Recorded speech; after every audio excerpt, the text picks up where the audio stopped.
Hey everybody, welcome back to another episode of Guidance by Glazer, episode 7. We missed last week. I'm sorry to my loyal fans out there that I missed last week. Forgive me, I gave myself 6 lashings for every episode I had previously done, and the one I missed. Terribly sorry, mea culpa. But we are back, and we are talking about the juicy, sexy subject of home inspections today. Home inspections in New York City are very different than home inspections in the rest of the world, and I'll explain what said difference is. Mainly, we do our home inspection just for peace of mind, not to actually identify problems with the home that will then be remedied by the seller or developer as they have in other markets. But the real question is to home inspection or not to home inspection. So let's get into it. First of all, what is a home inspection? There's a lot of uncertainty from our customer base as to what exactly a home inspection entails. Really what you're doing is you're hiring a licensed home inspector, someone who has actually taken the coursework and done the necessary examinations, I guess if you will, to identify and provide a report as to the condition of a home. So a home inspector's job is to identify what works, what doesn't work, what may need updating, what will need updating, and generally give an overview of the home's condition to a prospective purchaser. Now in New York City, we do a home inspection before you sign the contract of sale. That is very different, as I understand it, outside of New York City. We do not sell homes in other marketplaces yet. More on that later. Just kidding. No more on that. But we do know that home inspections often come after the point of contract signing in other marketplaces, unlike New York City. So what happens is you retain a home inspector in New York City to get this home inspection done before you sign the contract to really identify any material defects that you need to be aware of that do need to be implemented into the contract. Meaning if you walk into a home and you find out, because your home inspector can identify that there's a massive electrical problem, that should be written into the contract of sale. But more often than not, a home inspection is just to give you peace of mind. So that's kind of what a home inspection is, and I'll go into now a little bit more of that peace of mind, which is really when you should do a home inspection. So for starters, generally speaking, a home inspection is done for clients who just want that added security of knowing exactly what they're getting into, because in New York City, the majority of the transactions are being sold as is, meaning if you don't have the eye to see that the floors are a little warped or that one of the cabinets in the kitchen is crooked, a home inspector is going to help you uncover that. Now, as I said, the majority of the time, those items aren't actually going to be repaired by the seller, but at least you have the knowledge that when you close on the home, you're going to want to address those things. Or maybe 5 years from now, you know that the roof is going to be a little bit faulty because the inspector alluded to that you might have an upcoming repair or piece of repair that you need to handle in 5 years or down the line. So it's just about peace of mind and having full understanding of the scope of work involved in bringing the home up to the latest and greatest condition. But specifically, I would say there are 2 instances where a home inspection should always be conducted, and I'm going to tell you what those are right now.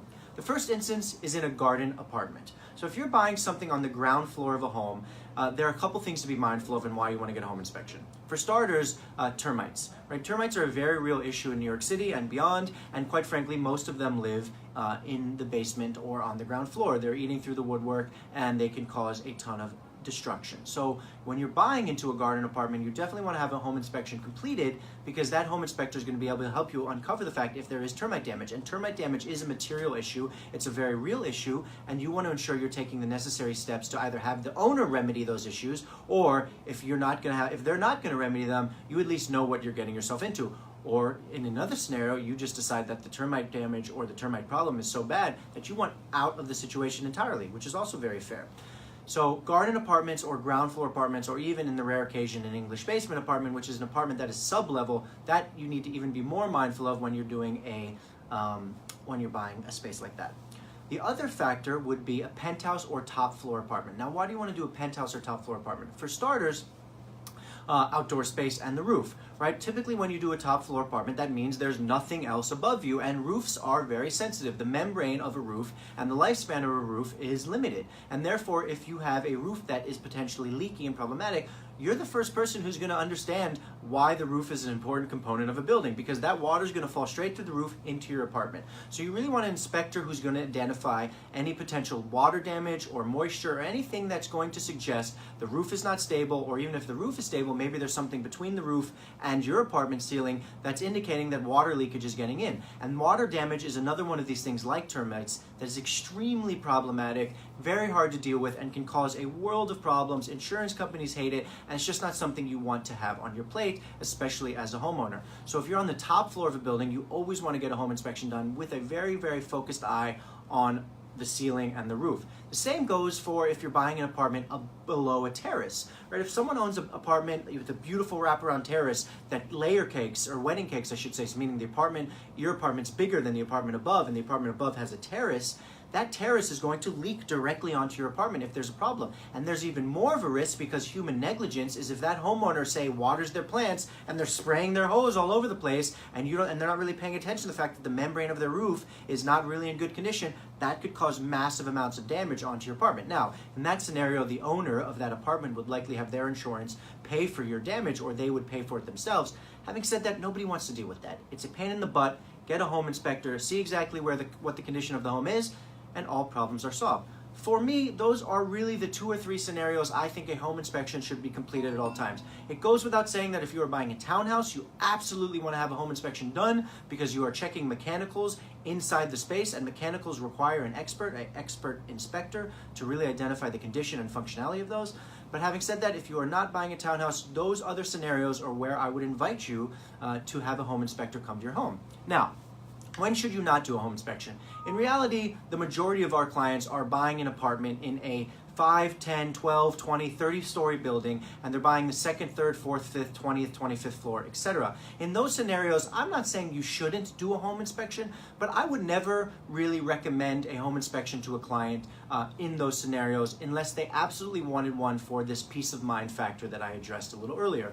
The reality is, most of the information you want to uncover, termites, leaks, electrical problems, any sort of mold, any sort of rodent problems, anything that would really be an issue in your apartment is likely to be a building-wide issue. And as a result, your attorney, I spoke about this a couple weeks ago, can really identify what's going on in the building and therefore in the apartment by doing their due diligence. Therefore, most of the information you're looking for is going to be available through the attorney's research process. Having said that, if you are one of those people who just wants to know that you're in a kitchen that's a little bit creaky, or the floorboards are a little bit wonky, or the windows are a little bit loosey-goosey, whatever the case may be, if you want that peace of mind, then you should absolutely do a home inspection. Having said that, it's a very low likelihood that that inspector is going to uncover anything truly damaging, because all damaging information is already going to be available to your team representing you. So I'll go back to what are the pros and cons of a home inspection. So as I just said, the biggest pro of a home inspection is really just making sure you understand exactly what you're getting yourself into. Oftentimes what you're getting yourself into isn't changeable per se. The owner's not going to address the issues that you've uncovered, but at least you know exactly where you stand. And quite frankly, I would say the cons are twofold. For starters, it costs money. Home inspections are not free. In New York City, they run anywhere from, say, $400 to, I've seen up to $1,300. And while some home inspectors are incredibly thorough, and I'll get into that in a second, some home inspectors have no idea what they're doing, and they're kind of a waste of time. I myself do not recommend those people. We do not recommend fools on the Glazer team. But we have seen home inspectors who walk into a home, and the only thing they really do is plug into the outlets and turn on the sink and say, "Ha, this home is in great condition." If that's what you want, boys and girls, then that's what you're going to get. But really the biggest con, as I see it, is when you're in a competitive bidding situation, the request to have a home inspection completed can often be times a deal or momentum killer. First of all, it takes a little extra time to get an inspector in. You have to schedule the time, they have to have the window, the seller has to coordinate and get you in. So it's just a little bit of liaising that process. That usually takes a couple extra days. And also, people are scared about what the home inspector is going to uncover. At the end of the day, the home inspector is there to protect your interest, but they are there to find things, right? If they say the home's in perfect condition and then in 2 months from now, the buyer finds something, the home inspector could be in trouble. Therefore, they really want to be thorough and do a good job providing the information necessary to ensure that that they've really checked every inch of the home. Therefore, they're likely to uncover something, which is fine, but the reality is sellers and selling agents are very skittish of that reality, and if they have other people who are just willing to go gung-ho and forego the inspection, that could be something that makes or breaks a deal. So if you're a buyer out there, bear in mind that a home inspection is not this harmless little thing. It can be potentially damaging to your ability to close or get into contract on a sale, because some people are very weary of that. So to me, that is the biggest con of getting a home inspection, that you are potentially damaging your own ability to buy the home you so want to inspect just by asking for that inspection. I know, it's a little bit of a mind twist there. I was going to use a different word, but I will refrain from using so. So, going into how do you identify a good home inspection, a home inspector, I should say. The reality is, you just want to find someone who is thorough. We have a guy who we consider a team member. His name is Scott. I've used him now for 5 or 6 years. He is a total machine, and in fact, when I recommend him to clients, I call him the machine. He is the single most thorough home inspector I have ever encountered, and selling agents, listing agents, I should say, exclusive agents, fear the heck out of receiving his report because he is so damn thorough. But reality is, we want to defend our client's best interests. We want to look after our client's best interests, and I'd rather my client feel like they got every inch of the home inspected and every dollar for what they're spending out of the home inspector, and therefore we usually recommend Scott the machine. But the reality is, you're going much like an attorney or a banker, as I've spoken about in past videos, you're really relying on your agent. That's us. We are everybody's agents. Kumbaya. And you are relying on us to make a good recommendation. We've been doing this now for 9 years on the Glazer team, and I've seen a lot of great home inspectors and less good home inspectors, and I've really singled out the ones I want my clients to be working with because I want them to get best-in-class service. Ultimately, you want someone who really understands every inch of the home, how homes are constructed, how homes are built, how electrical works, how plumbing works, where plumbing risers are, where electrical risers are. If you have someone who really goes in there and they just check the water, and they just check the electrical outlets, that's really not a thorough job. You're basically paying someone to do something that your agent could do. I'll happily bring my hair dryer in and plug it into the kitchen, see if everything works. And guess what, boys and girls? I won't even charge you for that. Pretty miraculous. But if you're out there listening to this and you happen to know a good home inspector, we are always open for business and we are always interested in learning more from you, our wonderful fan base. So if you have a home inspector or you have someone, our tip for home inspectors or how to find a good home inspector, or maybe just a funny story about what life was like with your home inspector when you did the inspection, maybe you have a horror story, drop us a comment. I know the majority of the comments will be about my sweater Blazer combo. I happen to like my sweater. Jeff, Shara, you can make all the comments you want, but I will own this sweater till the end of time. We hope to see you next week. We're going to drop some interesting information going forward, as we always do. We hope you liked it. Thank you for joining. Enjoy this rainy Thursday, and we'll see you again soon. Thanks so much.